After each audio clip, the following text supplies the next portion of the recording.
Hi everyone. അപ്പം നമ്മൾ pest കൺട്രോളിനെ കുറിച്ച് സംസാരിച്ചല്ലേ. പെസ്റ്റ് കൺട്രോളിൽ പല പല ടൈപ്സ് ഓഫ് ജോബ് ഉണ്ട്. അതിൽ തന്നെ ഡിവൈഡ് ചെയ്യാറ്. അപ്പം ഇപ്പൊ നമ്മളുള്ളതെന്ന് പറഞ്ഞു കഴിഞ്ഞാൽ ഒരു അണ്ടർഗ്രൗണ്ട് ടണലാണ്. അപ്പൊ ഈ ടണലിന്റെ വലുപ്പം എന്ന് പറഞ്ഞാൽ ഈ ഒരു ഗ്യാപ്പേ ഉള്ളൂ. ഈ ഒരു ഗ്യാപ്പിൽ ഒരു ഏകദേശം ഒരു 1.5 കിലോമീറ്ററോളം അതിന് ലെങ്ത് വരുന്നുണ്ട്. നമ്മൾ ടണൽ ഇറങ്ങുമ്പോഴത്തേക്ക് നമുക്ക് നമ്മൾ സേഫ്റ്റി ഷൂട്ടിനുണ്ട്, ഹെൽമെറ്റ് മസ്റ്റായിട്ട് വേണം. വീഡിയോ കൂടി ഞാൻ ഹെൽമെറ്റ് നൂറിയാണ്. പിന്നെ സേഫ്റ്റി ജാക്കറ്റ്, പിന്നെ നമുക്ക് ഒരു വോക്കി ടോക്കി ഉണ്ടാവും. മീൻസ് നമുക്ക് റേഞ്ച് കിട്ടില്ല.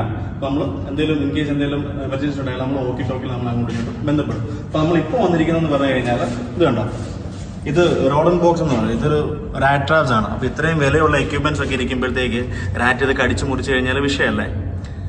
അപ്പൊ അതിനുവേണ്ടി നമ്മൾ ഇൻസ്റ്റാൾ ചെയ്തിരിക്കുന്ന റാറ്റ് ട്രാപ്സ് ആണ്. അപ്പൊ ഇതിന്റെ മോണിറ്ററിങ്ങിന് വേണ്ടിയിട്ടാണ് നമ്മളിപ്പോൾ ടണലിൽ ഇറങ്ങിയിരിക്കുന്നത്.